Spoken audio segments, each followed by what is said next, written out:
Blindar las elecciones en contra de la delincuencia. La vida política en nuestro país gira ya en torno al proceso electoral que se encuentra en curso. Todo tema político se relaciona de una forma u otra con las elecciones que se verificarán en junio próximo.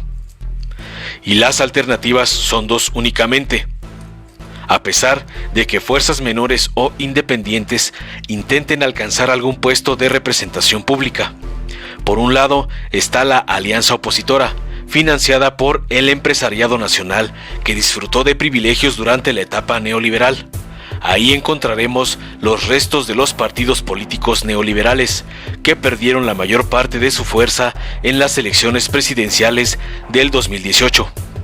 Están el PAN, el PRI y el PRD, intentando reunir y aportar sus escasos recursos para competir con algo de dignidad en contra de la otra alianza que integran Morena, PT y Partido Verde.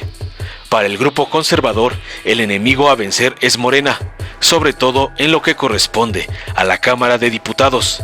Si logran hacerse de una buena cantidad de las diputaciones en disputa, podrán aspirar a frenar a la Cuarta Transformación, limitando los recursos económicos que necesita el gobierno del presidente López Obrador para cumplir con los programas sociales implementados y dar continuidad a las obras de desarrollo en el sur del país. La Cámara de Diputados autoriza el presupuesto anual que ejerce el gobierno. Si la oposición logra impedir que Morena consiga la mayoría representativa a la que aspira, puede negar el dinero que solicite el gobierno para dar continuidad a su proyecto transformador. Y no se puede gobernar adecuadamente sin los recursos económicos suficientes. Morena cuenta en este momento con un respaldo social envidiable. La gente del pueblo entiende que el voto mayoritario por Morena es indispensable para mantener en operación los programas de bienestar social y las ayudas a quienes menos tienen. Se espera este 1 de junio una votación masiva a favor de Morena. Y para que esto ocurra sin contratiempos, habrá que estar al pendiente de lo que hagan y dejen de hacer las autoridades estatales, municipales y las que forman parte del INE, árbitro que conducirá esta jornada electoral. La única vía abierta para un triunfo de la oposición en este momento se da en el terreno del fraude electoral, tan recurrente en las elecciones pasadas. Pocas oportunidades reales tiene la derecha el día de hoy, según las encuestas que los medios de comunicación conservadores se ven obligados a publicar. La clase conservadora no atrae a la gente del pueblo. No van a obtener votos en la cantidad que requieren y solo pueden esperar un milagro que nazca de un fraude avalado por las autoridades del INE o del apoyo que pueda brindarles un participante electoral conocido por presidentes municipales y gobernadores de varios estados del país. La delincuencia organizada. Para la mayoría de los mexicanos son conocidos los fraudes que históricamente ha avalado el INE, desde aquel en que otorgaron el triunfo presidencial a Felipe Calderón. Lorenzo Córdoba y Ciro, muchas mañas, tienen un largo y retorcido colmillo en cuestiones de reconocimiento de triunfos ilegítimos. En el presente proceso electoral, estos consejeros del INE han estado más dedicados al intento de callar la voz del presidente López Obrador en las conferencias mañaneras, que en dar garantías de respeto al voto ciudadano. Juegan a favor de los intereses de la oposición conservadora, y eso es algo que se nota y que todo México conoce. El INE no es un árbitro imparcial y confiable. Por eso se hace necesario tomar medidas preventivas en contra de esta autoridad y en contra del fraude. La otra fuerza que puede incidir en el resultado de algunas elecciones locales tiene que ver con la delincuencia organizada. Hay ahí fuertes intereses económicos que desean colocar como autoridad en el municipio y aún en el gobierno del estado a candidatos con sólidos lazos con determinados grupos criminales. Ya hay amenazas en contra de los candidatos que no convienen como autoridad a estos grupos. No podrían darse elecciones libres en las zonas donde la criminalidad intenta hacerse del poder político. En estados como Jalisco, Guanajuato, Michoacán y Tamaulipas, gobernados por representantes de los partidos políticos de oposición, se habla de la estrecha relación que existe entre gobernadores y cárteles de la delincuencia organizada. Son las entidades que registran los niveles más altos de violencia en el país. Para evitar una situación difícil en el proceso electoral que vivimos, el gobierno del presidente López Obrador anuncia una Estrategia Nacional de Protección Electoral. Con ella se brinda protección permanente a candidatos amenazados por la delincuencia organizada. Se refuerza la estrategia de seguridad en todo el país.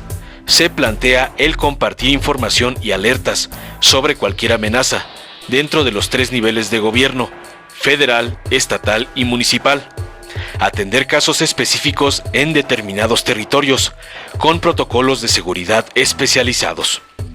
López Obrador lo dijo claramente: no vamos a permitir que la delincuencia organizada intervenga en estas elecciones. Ellos no van a elegir autoridades, eso le corresponde al pueblo. Tampoco vamos a dejar que la delincuencia de cuello blanco ensucie las elecciones con intención de fraude. Cuidaremos que haya elecciones democráticas y limpias. Recordemos que los delitos de orden electoral son considerados graves y quienes los cometen no alcanzan fianza. Si el INE, la delincuencia organizada o los dueños del dinero que apuestan por el fraude cometen cualquier irregularidad, deberán tener presente que hay un gobierno y un pueblo que los estará vigilando permanentemente. Estas elecciones serán libres y limpias. Ganarán los candidatos que elige el pueblo, no los impuestos por otros. Quien no entiende esto debe saber que la cárcel tiene abiertas sus puertas para recibirlos de manera inmediata. Elecciones limpias y que gane el mejor. A eso apuesta la Cuarta Transformación. Informó Mr. Politicón. Nos vemos en el próximo video. Vamos a empezar con Rosa Isela Rodríguez, secretaria de Seguridad, que les va a dar a conocer, y esto desde luego a toda la población, sobre un plan para darle protección a candidatos, que no los amenacen, que no los agredan, que no los intimiden, que no los obliguen a declinar por amenazas, por intereses, por todo esto que se presenta en procesos electorales. Y queremos ahora enfrentarlo para que se garantice la libertad de todos y que sean los ciudadanos los que elijan, no los grupos de intereses creados, no la delincuencia organizada, no la delincuencia de cuello blanco. Que no haya candidatos a modo, que no hayan grandes electores. Es decir, este va a ser, y ha hablado, y no atente a las consecuencias. Y pedirle a todos los candidatos que actuemos con firmeza, con aplomo. La libertad no se implora, se conquista. Y de todas maneras va a haber protección. Se está hablando con los gobernadores para que haya una acción conjunta de protección, sobre todo a candidatos a presidentes municipales, que son muchos los que se van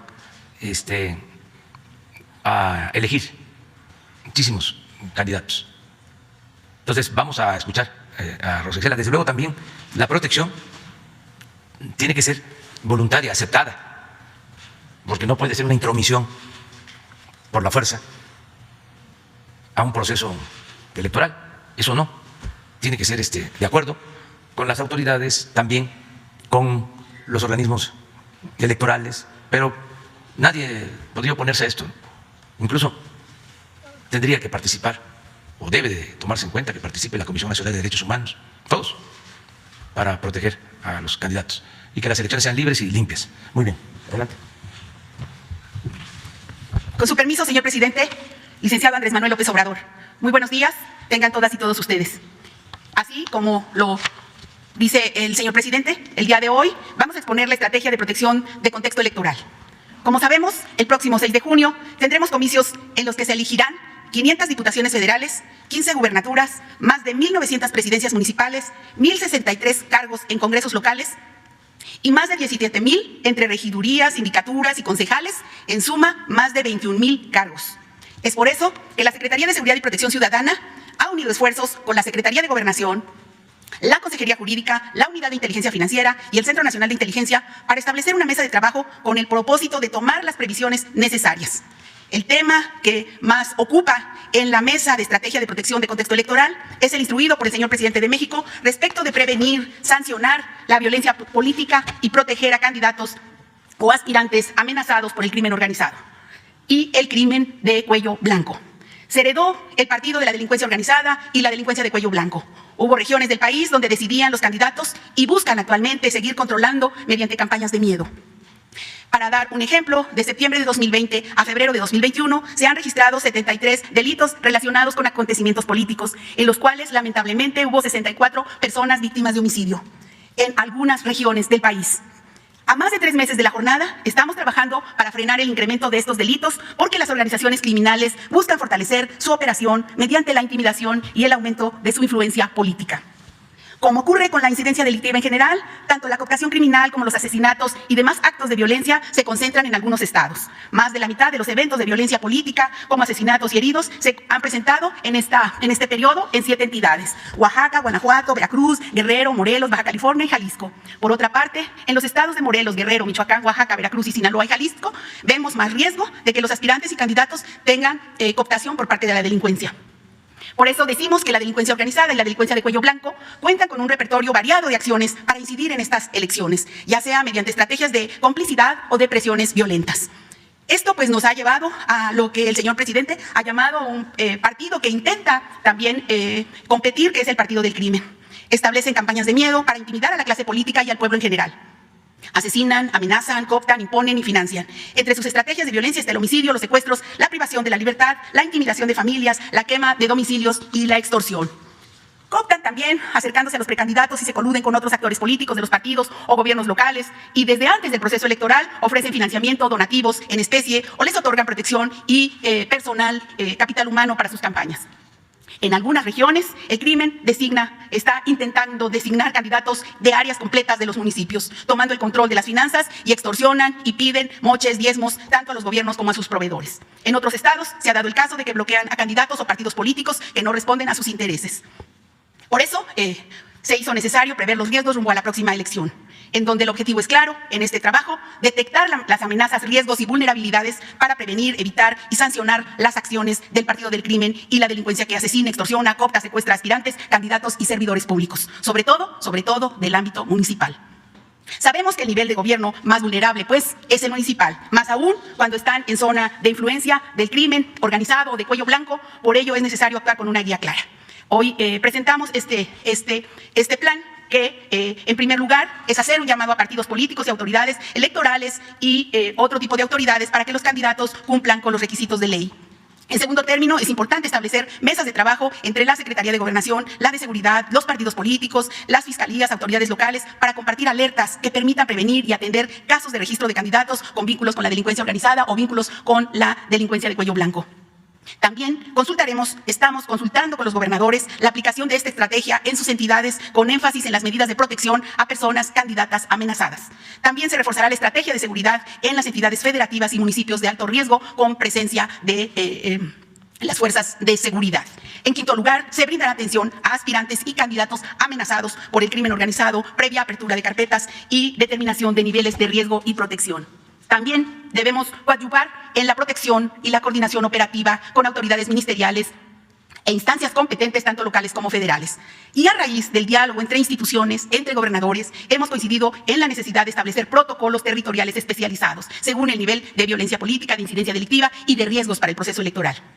Finalmente, es conveniente evaluar de manera semanal el avance de esta estrategia y presentar un informe en el gabinete, ir haciendo la evaluación de en dónde necesitan más apoyo. Por eso hemos acordado mantener reuniones periódicas en la mesa de estrategia y en la que participarán todas las instituciones que están colaborando en la elaboración con acuerdos específicos.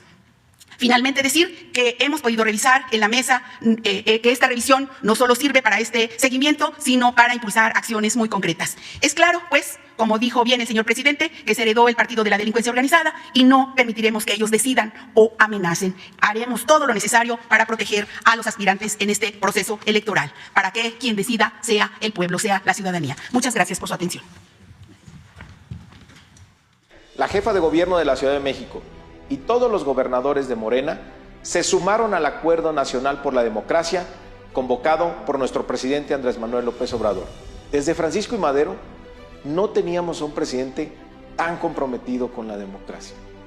Este acuerdo se trata de dejar ya en el pasado y para siempre las prácticas de fraude, de mal uso de recursos públicos, de comprar votos, de traficar con la pobreza de la gente, del relleno de urnas, del acarreo, de la alteración de actas y todas esas mañas y prácticas ilegales que durante años han tenido los gobiernos del PRIAN. Por eso, no es casualidad que gobernadores de estados como Chihuahua, Michoacán, Jalisco, Nuevo León, Tamaulipas hayan hecho oídos sordos a este llamado. Estos gobiernos han tomado deuda por más de 200,000 millones de pesos y en este año más de 15,000. ¿En qué van a utilizar esos recursos que son del pueblo? Debemos comprometernos todos a respetar la voluntad de la gente, que la ciudadanía decida libremente. Solamente así vamos a acabar con los gobiernos corruptos y a vivir en una auténtica democracia. Si te gustó, dale like, compártelo, suscríbete y activa la campanita para recibir las notificaciones de nuestro canal.